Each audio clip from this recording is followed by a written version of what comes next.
eso, para que cuando me vean a mí, la vean a ella, caminando por Miramar.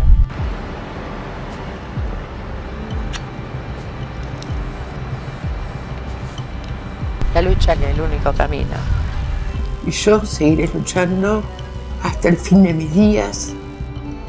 Con estas palabras, Laura Calampucca puso de relieve que no se rendiría hasta conseguir justicia para su hija Natalia, de apenas 14 años, desaparecida y maltratada por funcionarios policiales que le quitaron la vida. Pero antes de adentrarnos en esta historia ocurrida en Argentina, conozcamos primero a los protagonistas. El caso de Natalia Melman.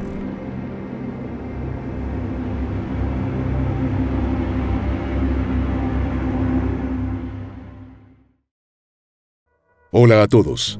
3 veces por semana en este canal te traeremos los crímenes que han impactado a todo el mundo. Desde desapariciones hasta los más terribles asesinatos. Injusticia, impunidad, corrupción y las más duras sentencias serán los acompañamientos de estas historias.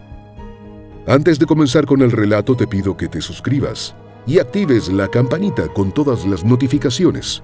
Tampoco olvides dejar tu like, ya que de esa manera podremos seguir creando contenido. Sin nada más que decir, analicemos juntos todos los detalles de esta historia criminal. Natalia Mariel Melman nació el 13 de marzo de 1986 en la provincia de Buenos Aires, Argentina. Fue la tercera de los 4 hijos, 2 niños y 2 niñas, de una pareja constituida por Gustavo Melman y Laura. El de ellos era un hogar de clase media, con unos padres trabajadores.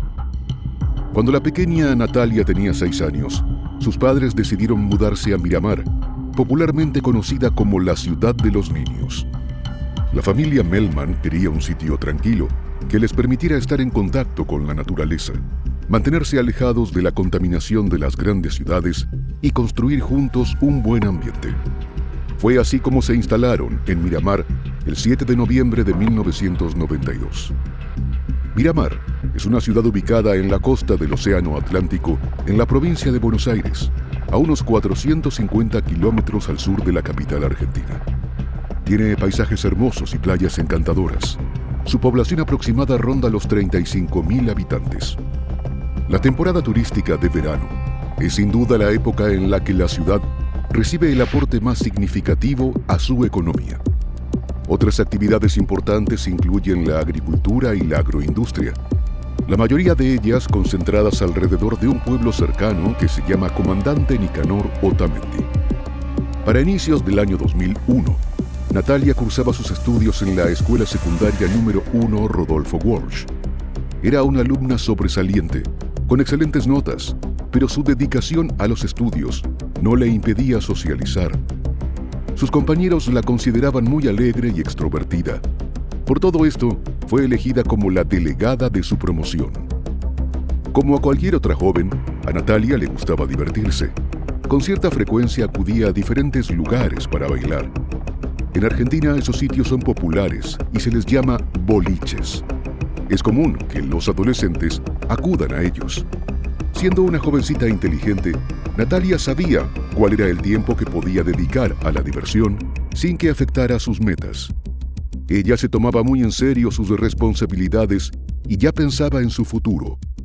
En varias ocasiones, les había manifestado a sus padres que quería estudiar medicina.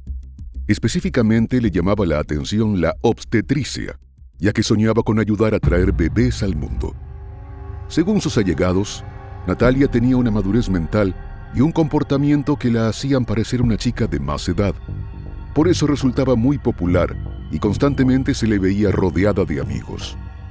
A pesar de que estaba saliendo con un chico, le había confesado a sus amigas que aún se sentía atraída por su novio anterior. Pero él también se había buscado a otra novia. Su madre la recuerda justamente así, como una chica muy apasionada, enamorada.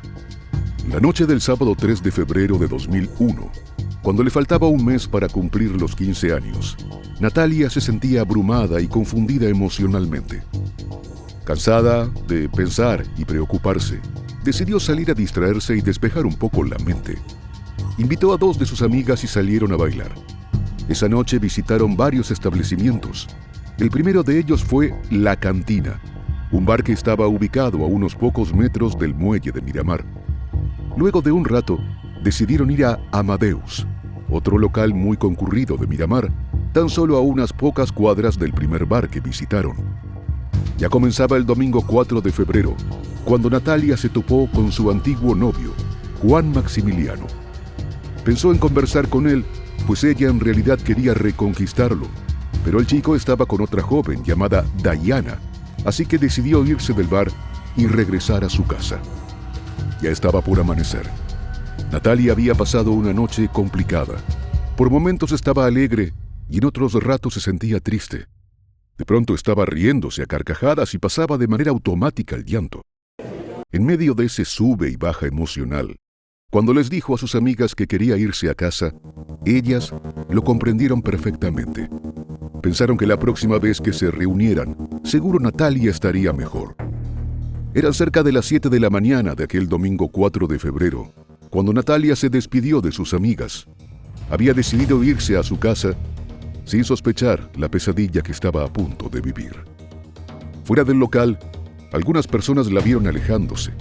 Iba caminando en dirección a su hogar, seguramente con la sensación agridulce de aquella noche, vulnerable, sola. A pocos pasos, un hombre la seguía. Se trataba de Gustavo Daniel Fernández, apodado El Gallo. A pesar de su historial delictivo, no hay mucha información sobre Gustavo Daniel, a quien llamaremos así para no generar confusión con el nombre del padre de Natalia.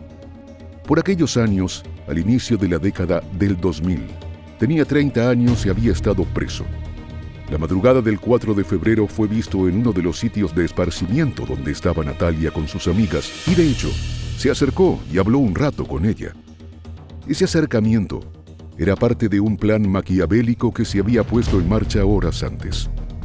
Mientras Gustavo Daniel se divertía de bar en bar, se acercaron a él Ricardo Alfredo Suárez y Ricardo Anselmini, oficiales de la policía de la provincia de Buenos Aires, destacados en Miramar con el rango de cabo.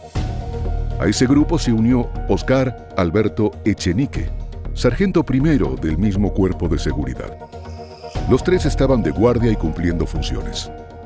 Sin embargo, se reunieron con Gustavo Daniel, a quien le dijeron que estaban aburridos esa noche y que debían hacer algo. Natalia se había alejado varias calles del bar Amadeus. Caminaba distraída, sin sospechar lo que estaba a punto de ocurrirle. Estaba muy cansada después de una larga noche de baile. Quería llegar rápido a su casa y acostarse a dormir. De pronto, de manera muy sorpresiva, una patrulla de la policía se detuvo al lado de Natalia. Gustavo Daniel, que la iba siguiendo, la agarró por sorpresa y comenzó un terrible forcejeo para obligar a Natalia a entrar al vehículo. Primero la golpeó y luego la empujó. Natalia trató de resistirse, pero finalmente el sujeto venció su resistencia. Al ser mucho más fuerte que ella, la dominó, la sometió y de una manera muy atropellada la introdujo en el baúl del vehículo. Gustavo Daniel siguió caminando como si nada hubiese pasado, mientras que los 3 policías, Ricardo Alfredo, Ricardo y Oscar, se fueron con Natalia a toda velocidad hacia las afueras de la ciudad. Condujeron hasta una cabaña, ubicada en un sector conocido como Copacabana, donde las condiciones eran tan precarias que incluso carecía de servicio de agua y electricidad. Entretanto, en casa de la familia Melman, la llegada de la mañana de aquel domingo 4 de febrero parecía ser la de un día normal, pero pronto se transformó en una jornada de angustia. Laura, la madre de Natalia, notó que su hija no había regresado a dormir a casa y enseguida tuvo un mal presentimiento. Su hija siempre llegaba a su hogar y en caso de que tuviera otros planes, Natalia siempre avisaba dónde estaba o qué iba a hacer. Laura decidió llamar a Gustavo, el padre de Natalia, para contarle lo sucedido. Juntos se propusieron ir a las casas de las amigas de la jovencita y preguntarles por ella. Llenos de muchas dudas y totalmente preocupados, los padres de Natalia conversaron con las amigas de la adolescente. Así fue como se enteraron de los lugares que habían visitado y todo lo que había ocurrido la madrugada anterior, hasta que la chica se marchó del bar Amadeus. De inmediato pensaron en buscarla en el hospital, así como en algunas playas y otras localidades de Miramar. En esa búsqueda infructuosa transcurrió todo ese domingo. Cuando llegó la noche, completamente angustiados y sin ninguna pista sobre el paradero de su hija, los padres de Natalia decidieron presentar la denuncia por la desaparición de su hija. Los oficiales que los atendieron registraron el hecho como fuga de hogar y no como una desaparición. Con este hecho singular, comenzó una larga cadena de sospechosas irregularidades. Laura y Gustavo no querían siquiera pensarlo, pero temían lo peor. Estaban plenamente conscientes de que si Natalia no se había comunicado con ellos, era porque alguien se lo había impedido. Natalia jamás desaparecería por su propia voluntad. En contraste con la poca importancia que le dio la policía al caso, para el lunes 5 de febrero, el rostro de Natalia comenzó a difundirse por todos los medios locales de comunicación. Más tarde también se sumaron los medios nacionales. Todos denunciaban la desaparición de la joven. Los familiares y amigos de Natalia seguían buscando información, y poco a poco comenzaron a aparecer algunos testigos. Dijeron que habían visto a la chica salir del Bar Amadeus y que mientras se alejaba del lugar era seguida por Gustavo Daniel. Mientras tanto, conmovida por el caso de Natalia y como una muestra de solidaridad con la familia, la Municipalidad de Miramar les prestó a Laura y a Gustavo una oficina que tenían en desuso. En ese momento ellos no tenían ni siquiera un teléfono para recibir información sobre el caso de su hija, así que este espacio les vendría bien para que la gente pudiese acercarse o colaborar y brindar información disponible sobre el caso. Ellos estaban ansiosos por aclarar lo ocurrido con la desaparición de la joven. Toda la fachada frontal de la oficina era de vidrio, así que los padres se encargaron de empapelarla. Usaron carteles con la cara de Natalia que cumplían una doble función. Por un lado, mantenían en la mente de todos el rostro de su hija adolescente y por otro, garantizaban la confidencialidad. Así, quienes se acercaban a dar algún testimonio quedaban resguardados al entrar a la oficina y de alguna manera se protegía su identidad. En los días siguientes a la desaparición, continuaron los recorridos por distintas zonas de Miramar, tratando de hallar cualquier rastro que los condujera al paradero de Natalia. Familiares, amigos y conocidos se sumaron a la búsqueda. Inclusive los operativos se extendieron hasta Mar del Sur, una localidad ubicada a unos 20 kilómetros de Miramar. Esa ampliación del radio de búsqueda se hizo tomando en cuenta algunos testimonios de personas que dijeron que habían visto a Natalia con vida en este lugar. Los oficiales del Departamento de Policía realizaron diversos operativos, entrevistaron a posibles testigos, colocaron algunos puntos de control de tránsito, realizaron labores de búsqueda en algunos lugares de Miramar y las zonas cercanas, pero lamentablemente sus esfuerzos no rindieron frutos. En paralelo, empezaron a difundirse y a cobrar fuerza algunos rumores que vinculaban a la policía con la desaparición de Natalia. Las investigaciones policiales se extendieron incluso hasta Mar del Plata, otra zona costera del sur de la provincia de Buenos Aires. Conforme la policía iba tomando declaraciones de las personas, iban aumentando los rumores de la vinculación de ciertos funcionarios de ese mismo organismo con la desaparición de la chica.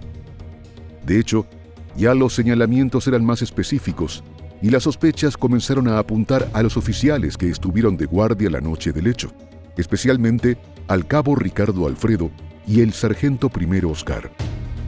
Por su parte, Gustavo Daniel había ofrecido declaraciones como testigo, pero como varias personas dijeron que lo observaron siguiéndole los pasos a Natalia la madrugada en que fue vista por última vez, el hombre fue dejando de acudir a los lugares que normalmente frecuentaba y finalmente desapareció por completo. Esta situación generó gran molestia entre los vecinos de Miramar y, por supuesto, también afectó a los padres de Natalia. Se sentían burlados y no entendían cómo habían dejado escapar al principal sospechoso por la desaparición de la adolescente. Con el correr de los días, en vista de que ninguna autoridad oficial daba información o algún tipo de respuesta satisfactoria, la comunidad decidió expresar su descontento. Así se dio inicio a una serie de manifestaciones para exigir que se aclarara lo ocurrido con Natalia. Los lugareños realizaron varias marchas, a las que inclusive se sumaron miles de turistas, En todas ellas, los asistentes exigían la aparición de Natalia. Cada noche marcharon unas 8.000 personas, bajo la consigna de que se mantendrían en las calles hasta que la chica apareciera. El 8 de febrero de 2001, una joven caminaba en busca de Lenia por un sitio emblemático de Miramar, el vivero Dunícola Florentino Ameghino, constituido por 500 hectáreas de dunas y vegetación.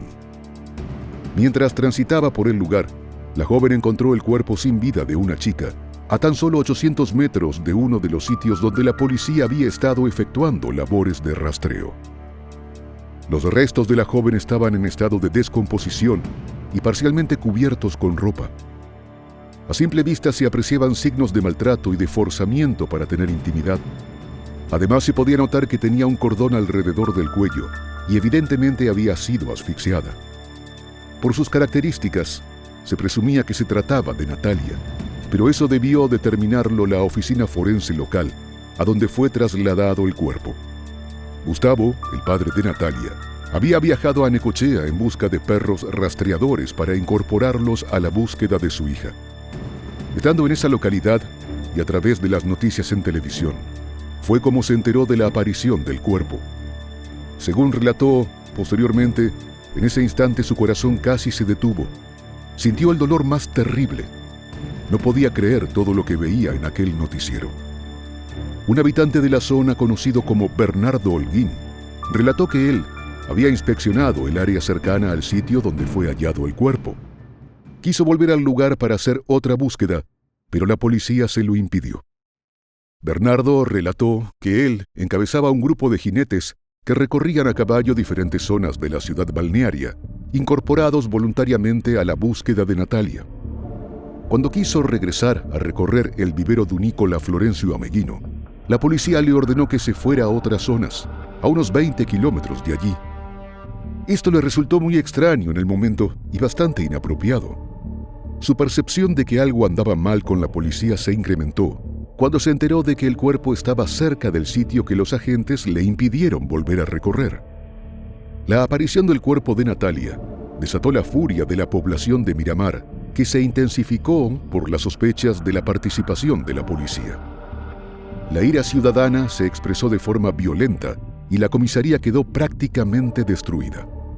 Tal vez fue la relevancia que adquirió el caso que las autoridades gubernamentales, incluidos el ministro de Seguridad Ramón Verón e incluso el presidente argentino de ese momento, Fernando de la Rúa, se vieron en la obligación de relevar de su cargo al comisario Carlos Grillo, el encargado inicial de la investigación del caso de Natalia. Tanto Fernando de la Rúa como el comisario Carlos, junto al gobernador de la provincia Carlos Rucauf, visitaron a Laura y Gustavo y se solidarizaron con ellos tras la pérdida sufrida.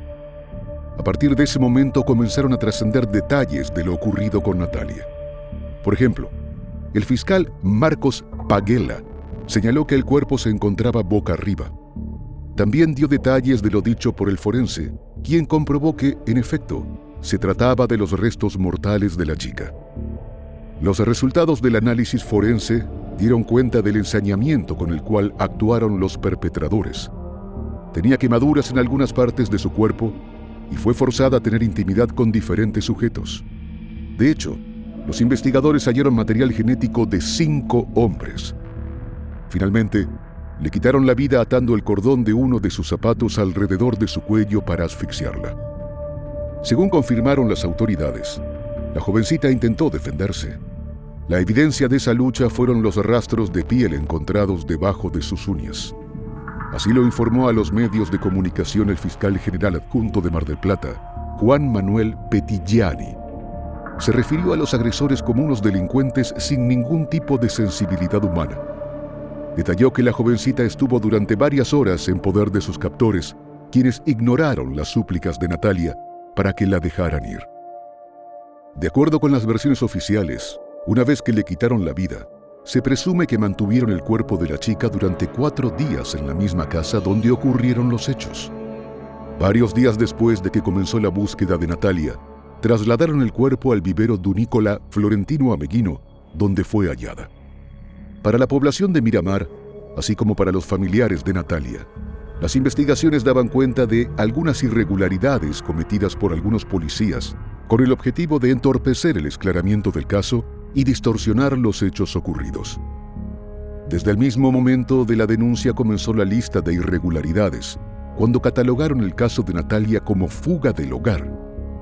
Luego, dejaron que se escapara Gustavo Daniel, el sujeto clave en la investigación. Posteriormente se supo que la mañana del 4 de febrero, los policías Ricardo, Alfredo y Oscar llegaron mucho más tarde a la comisaría que el resto de sus compañeros. Algunos testigos recordaron que uno de ellos se mostró preocupado por la desaparición de una chica, a pesar de que la denuncia no había sido presentada por los padres de Natalia para ese momento. Otro hecho significativo era que faltaba una de las patrullas policiales.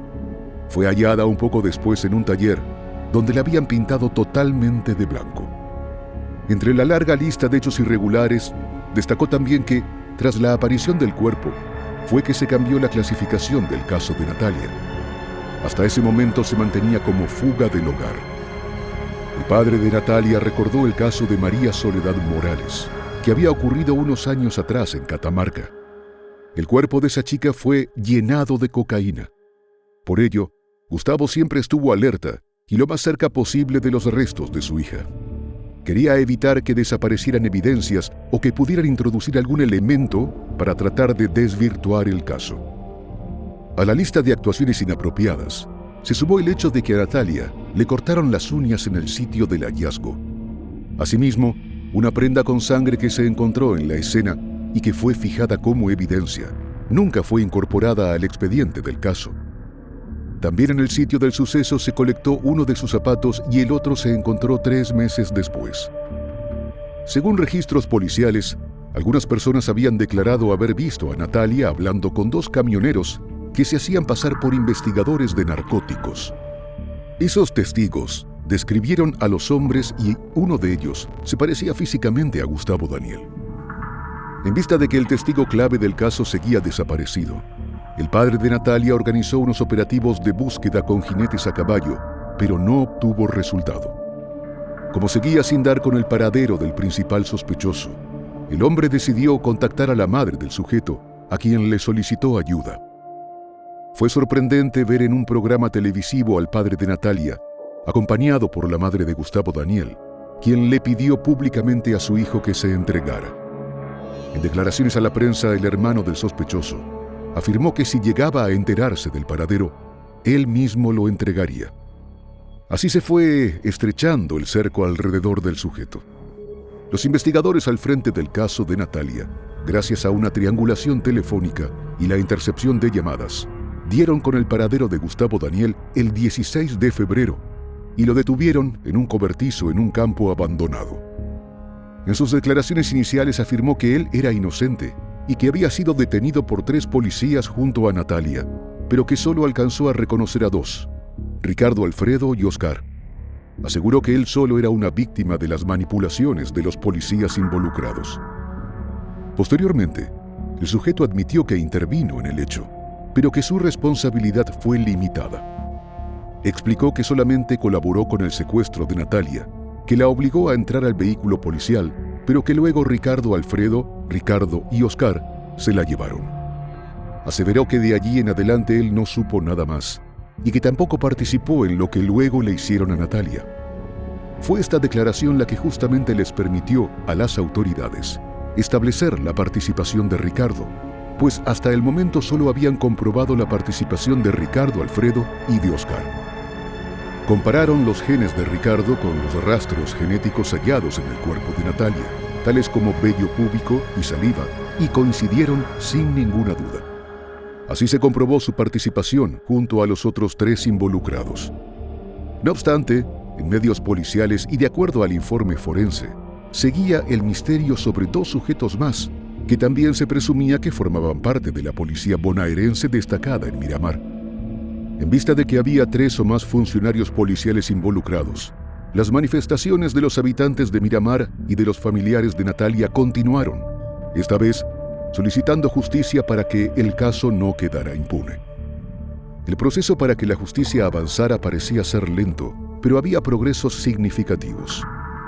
A mediados de octubre del año 2002, el Tribunal Oral en lo Criminal de Mar del Plata comprobó, mediante muestras de piel, saliva y vello púbico, la responsabilidad de los 3 policías identificados en los hechos.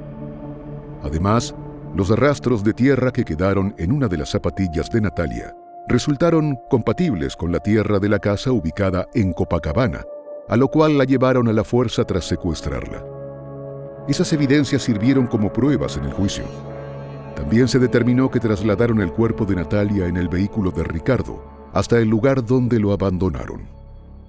Dadas las condiciones irregulares del caso y el encubrimiento policial denunciado por la familia, no fue hasta septiembre de ese mismo año cuando se llevó a cabo el juicio contra 3 de los 5 sospechosos de asesinato: Ricardo Alfredo Suárez, Oscar Echenique y Ricardo Anselmini, así como Gustavo Daniel Fernández, señalado como el responsable de haber entregado a Natalia. El Tribunal Oral en lo Criminal de Mar del Plata condenó a los policías Oscar, de 40 años, Ricardo, de 32, y Ricardo Alfredo, de 37, a reclusión perpetua, con medidas accesorias, al ser considerados coautores de los delitos de privación ilegítima de la libertad agravada, abuso sexual agravado y homicidio triplemente calificado por ensañamiento, alevosía y en concurso de 2 o más personas. También fue sentenciado Gustavo Daniel con una condena a 25 años de cárcel. Si bien estaban conformes con tener a 4 de los responsables tras las rejas, la lucha de Gustavo y Laura no se detuvo. Estaban decididos a encontrar a los otros 2 sujetos involucrados. De ellos, solo se sabía que fueron parte de los hechos porque dejaron material genético que fue recuperado en el sitio y en el cuerpo de Natalia. En el funeral de su hija, prometieron que harían todo lo que estuviera a su alcance para que todos los involucrados en los delitos cometidos en su contra fueran enviados tras las rejas.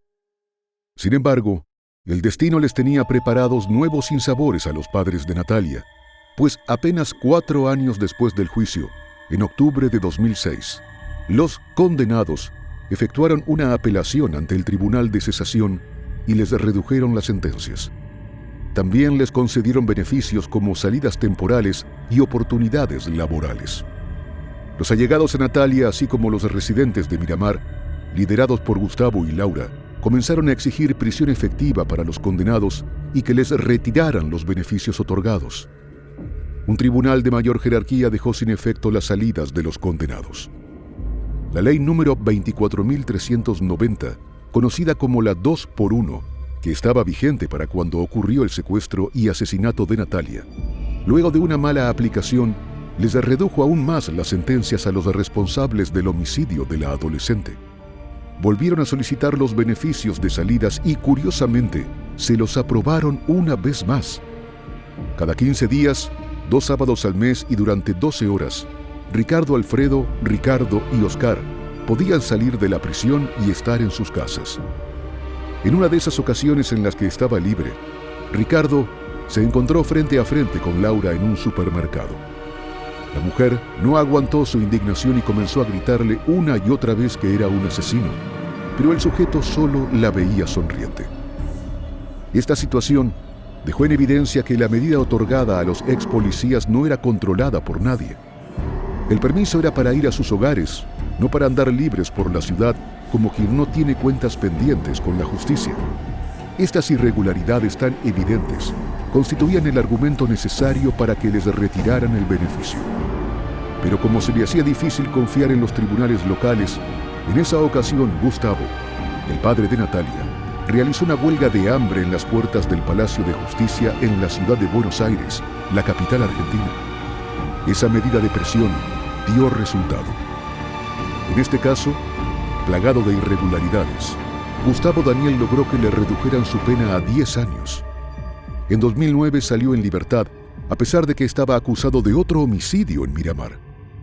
En 2017, después de 15 años tras las rejas, los ex policías volvieron a solicitar el beneficio de las salidas transitorias y de manera insólita, una vez más, se las concedieron. Lógicamente, la manifestación de indignación de la madre de Natalia no se hizo esperar. ¿Qué mierda esperan? ¡Que sigan matando para meterlos en cana y después volverlos a soltar. ¡Basura! Al año siguiente, el caso de Natalia volvió a resonar con fuerza en los medios. En junio de 2018, se dio inicio al juicio de Ricardo Panadero, un policía activo con más de 20 años de servicio. Fue imputado como coautor de privación ilegítima de la libertad, también por el uso de violencia, abuso sexual agravado con acceso carnal, por el concurso de 2 o más personas y homicidio doblemente agravado por haberse cometido para lograr la impunidad de los coautores de un delito anterior. Panadero se declaró inocente, a pesar de que el vello púbico encontrado en el cuerpo de Natalia coincidió en 97% con su ADN. Paradójicamente, no solo fue absuelto, sino que además no se le separó de las filas policiales. Los jueces consideraron que no pudo acreditarse la acusación. Sin embargo, el fallo fue apelado por la Fiscalía y por el abogado de la familia de Natalia. El 13 de noviembre de 2019, la Sala Tercera del Tribunal de Casación bonaerense anuló esa absolución y ordenó la realización de un nuevo proceso. Entretanto, la abogada penalista Patricia Parelló, quien se hizo muy conocida al ser la defensora de Carlos Monzón en el caso del asesinato de Alicia Muñiz, asumió la representación legal de 2 de los ex policías presos. En declaraciones ante los medios a inicios de 2023, señaló que sus defendidos Oscar y Ricardo Alfredo reunían las condiciones para recibir la libertad condicional. Solicitó en una audiencia en la Cámara de Apelaciones de Mar del Plata que se les otorgue la libertad anticipada. La abogada agregó que los informes de servicio penitenciario son favorables, ya que tenían buen concepto, nunca cometieron ninguna infracción y siempre mantuvieron una conducta ejemplar. De acuerdo con su punto de vista, ya cumplieron el tiempo que establece la ley. Nuevamente, los padres de Natalia, siempre alertas, asistieron a la audiencia y pidieron que no se les otorgue la libertad anticipada a los 2 ex policías condenados por quitarle la vida a su hija. A mediados de mayo de 2023, Ricardo Panadero, de 65 años, fue condenado a prisión perpetua, acusado por el secuestro, forzamiento a tener intimidad y asesinato de Natalia Melman. A la salida del juzgado, Laura afirmó que ahora falta el quinto. Dejó claro que su lucha como madre no se detendrá hasta que sean castigados todos los responsables por los hechos que terminaron con la vida de Natalia. El caso de Natalia Mariel Melman destaca la importancia de un sistema de justicia confiable, en el que los responsables de un crimen, sean quienes sean, reciban el castigo que legalmente les corresponde. La lucha decisiva de los padres de esta adolescente fue el factor determinante para que prevaleciera la justicia. De otra forma, la corrupción y la falta de transparencia en algunas fuerzas de seguridad habrían permitido que los culpables se salieran con la suya. Laura Calampuca es la única de la familia que aún vive en Miramar. Ella dice que seguirá en el pueblo para que no se olviden de su hija. Además, está decidida a encontrar al quinto sujeto involucrado. Reiteró lo que tantas veces han dicho ella y Gustavo, el padre de Natalia: las luchas no se abandonan. A mi hija nadie la resucita y tenemos que ir por el quinto. Por eso hay que seguir juntando fuerzas.